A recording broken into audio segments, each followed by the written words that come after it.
একের পর এক গোপন বৈঠক চলছে ঢাকার অভিজাত এলাকাগুলোতে। স্তূপ করা নথি ঘেঁটে বের করা হচ্ছে গোপন তথ্য। প্রতিটি পাতায় লুকিয়ে থাকা সূত্র মিলিয়ে তৈরি হচ্ছে পরিকল্পনা। টার্গেট আগামী নির্বাচন। এই ছক কষছেন 14 জন ইনসাইডার, যাদের মূল লক্ষ্য শেখ হাসিনাকে আবার ক্ষমতায় ফেরানো। গত 15 বছরে দেশের প্রতিটি খাতে নিজের আস্থাভাজন লোকজনকে বসিয়েছিলেন শেখ হাসিনা। পিয়ন থেকে শুরু করে শীর্ষ পর্যায়ের কর্মকর্তা সবাই তার নিয়ন্ত্রণে।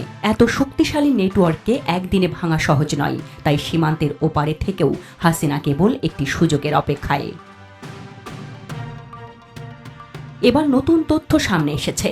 জানা গেছে আগামী সংসদ নির্বাচন ঘিরেই কাজ করছে 14 জন ইনসাইডারের একটি গোপন দল। তাদের মধ্যে কয়েকজন ইতিমধ্যেই অন্তর্বর্তী সরকারের গুরুত্বপূর্ণ পদেও ঢুকে পড়েছে। খুব সাবধানী ও ধীর লয়ে তারা এগোচ্ছে, চালগুলো যেন একেবারেই অদৃশ্য। এ বিষয়ে আল জাজিরার অনুসন্ধানী সাংবাদিক জুলকারনাইন সায়েদ ফেসবুকে লেখেন, অন্তর্বর্তী সরকারের কেন্দ্রস্থলে থাকা কিছু উপদেষ্টা দূরভিসন্ধিমূলক উদ্দেশ্যে কাজ করছে। তারা চাইছে না কোনোভাবেই নির্বাচনের মাধ্যমে রাজনৈতিক সরকার ক্ষমতায় আসুক। এমনকি এই চক্র সেনাবাহিনীর ভেতরেও অস্থিরতা তৈরি করার চেষ্টা চালাচ্ছে। তিনি আরও দাবি করেন, সরকারের বাইরে থাকা এই নেপথ্য চক্রের কয়েকজন অনুঘটকের নাম তিনি আগেও প্রকাশ করেছেন।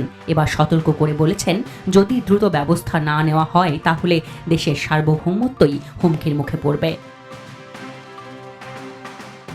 জুলকারনাইন লিখেছেন, এই চক্র প্রধান উপদেষ্টাকে নেতিবাচকভাবে প্রভাবিত করছে।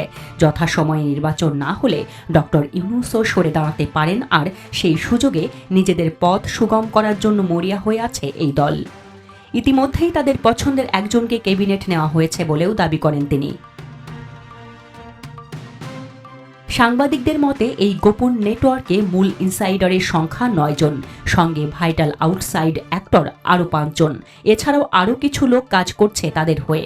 তিনি জানিয়েছেন, সঠিক সময়ে এদের নাম ও বিস্তারিত প্রকাশ করবেন। পাশাপাশি সাধারণ জনগণ ও রাজনৈতিক দলগুলোকে এখনই সোচ্চার হয়ে এই চক্রকে প্রতিরোধ করার আহ্বান জানিয়েছেন। Desk report, Dhaka express.